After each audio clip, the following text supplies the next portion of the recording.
How important is accuracy for your company? Very, moderately, somewhat, or not important? It may sound like an odd question for those of you who are with companies where accuracy is right on the top of the list. But if accuracy is not, that's an important thing to understand as well. For some reason, and it might be the economic structure of the business, that accuracy is not as important. Or it could be that accuracy isn't as important because the lead times are very short. So I might be able to tolerate a lot of inaccuracy if my lead time on the product were measured in days, for example, and not weeks or months or quarters.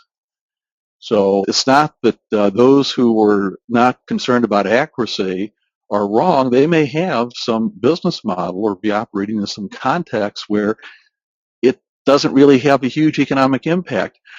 Generally, we're concerned about accuracy when it has potentially a significant effect on the business. There are some instances where, in fact, that's not as much the case.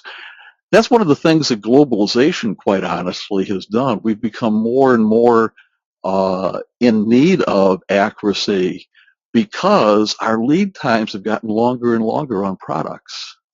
So, I mean, our supply chains have become much more complex. Our geography is much more expanded. And yeah, as a result, you can't react as quickly as you could when all the resources were very close to the point of production. Let's see what the results are here. And what I've got is 50%. It's very important. 39% moderately important. So we've got almost 90%. Nobody's in the not important, but we have about 11% that are in the somewhat important category. It's one of those things where most of you are in that situation where the accuracy is recognized as being very important. And that's important to know because you want to make sure that you use that as a metric to self-measure in terms of how well things are going. For those where it's not, where it's just somewhat important, it's important to understand why that it's not more important actually. And again, it probably has something to do with the nature and structure of the business. So as a planner, it's really important to always kind of be asking, well, why? Why is it this way, or why isn't it some other way? Some questions that we want to ask ourselves related to accuracy. Yeah, when accuracy is important, it's important to understand what do people, in this case, in many cases, management, what do they expect? What do they think a reasonable expectation is? Is it reasonable? For example, if I'm in a business where I have enough volatility of demand that on average in the industry, they're like 65% accurate, okay? And the target for you is 95% accuracy.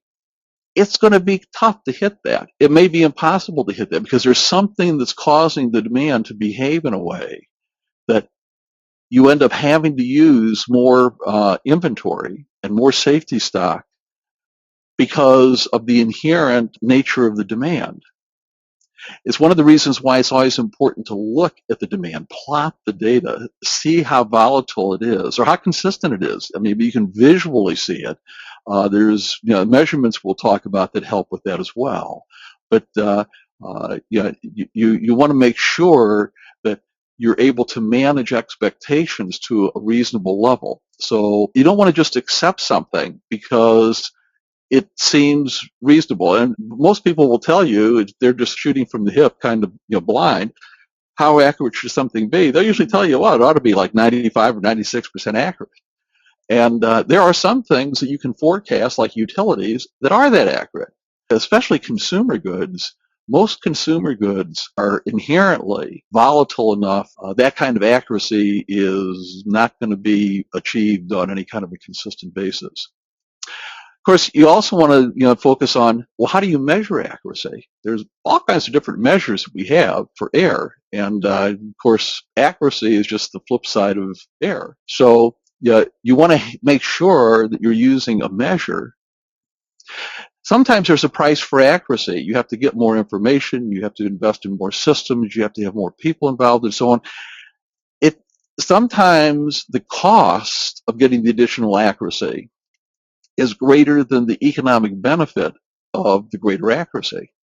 So one of the things you're always asking yourself is, well, how accurate does it really need to be? Sometimes it depends upon the kind of decision that's going to be made using the forecast or the plan. Uh, an important question is trying to determine what level of accuracy is really needed. The thing that makes that a little bit tricky, as we'll discuss in a while, is when it's different by segment of the company. Marketing, sales, and operations and so on may all have different levels of need for accuracy. But it's an important question to ask. How much do you actually need? Because you want to work to a level where needs are met, and you want to surpass it as long as it's not costing you more to improve the accuracy than the benefit of the accuracy will in fact yield. Of course, one of the things that is important is always be thinking about and identifying, well, what affects the accuracy? I mean, maybe it's bias. Maybe some of the people who are involved in the process have biased views. Maybe in some cases, I just don't have the right tools, and I'm using non-optimal methods to extrapolate my forecasts and my plans. And of course, kind of related to this then is getting a pretty good view of, well, what is really the cost of error? What are the business effects of accuracy?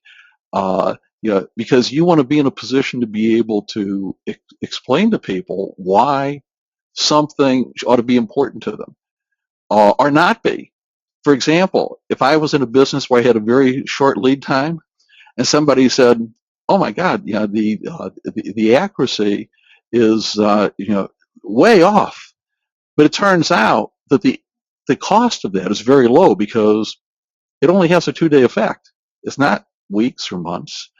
Well, that's something I want to point out to them because you don't want to spend a lot of time on things that don't economically benefit the business.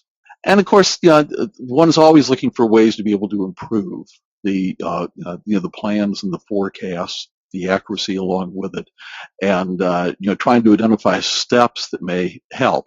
In some cases, you can improve the accuracy by doing less. The more complex the process is, the more people that are involved, the more often it's touched with overrides and so on. Very often, it contributes to inaccuracy. So, in some cases, doing less is more. So, what are some of the common sources of error? Typically, the places we'll look is, it might be the process itself. I might have a flawed process. I may be missing inputs. I might have bias within. I could be fundamentally not involving some organizations that would actually help in creating better plans and forecasts. So, could be the process. In some cases, I might just have data problems. I may have data that's not reliable. I may have, especially when you get the external data, because sometimes we're not just forecasting with our own information, we're trying to bring in outside information. It may be that I'm not doing what's called data cleaning, which we'll talk about. But fundamentally, if I'm just using raw data as is, unless you have a system that is really good at flagging and dealing with data that's just out of the norm. There are some systems like that. Most of us are not working with systems that are capable of doing that to the level that we would need. The only thing you can do is make sure that if you have data that is not representative, because we're trying to forecast forward what is likely to occur. So if there was some event that accounted for an anomaly, well, you wouldn't want to just leave that in the data if you don't expect that event to occur again with regularity. So one of the things that we want to be able to do is make sure that the data that we use is data that's representative of what the future is likely to be. It could be that I have problems in the assumptions that are made. The forecasts and the plans are built on a lot of assumptions, and To the extent that the assumptions are not representative of what's going to occur, that can have a major effect. Sometimes this assumption is about things that are happening outside. We'll make assumptions about what our competitors are going to do or not do. And to the extent that they surprise us, that affects the outcome. In some cases, it might be that I'm using a method for extrapolation. We'll talk about some of the different methods very briefly. And again, in that second session where the projection methods are reviewed in some depth, you'll see a lot more of this. But it's important to be using the right method or the best method for the particular data that you're looking at. So it's not just one method working for everything. You're looking for a method that will generate a pattern that's similar to the demand. In some cases, it might be that I've got the right method, but I didn't do a very good job of actually specifying the model. In some cases, the inherent volatility of the demand is an important source of error. And that's a very tough one to deal with, because if I have an inherently volatile demand for my product, that's not a systematic source of variation. All the methods the extrapolation methods are looking for systematic sources of variation so they can replicate the pattern. Volatility is random. So to the extent that I have more and more randomness, I have more and more volatility, it means that I'm inherently going to have more and more error, because it's not something that yields to the systematic variations contained in most of the time series models. So that's something that's important to know, because that's actually a limitation on how much accuracy you can realize. Randomness is not something that can be overcome with most time series models, which is generally what we're using in order to be able to forecast short term. And so when we talk about, well, what's a realistic expectation for accuracy and what's a major contributor of error, usually one of the first things to look at is, well, how much volatility is there in the demand?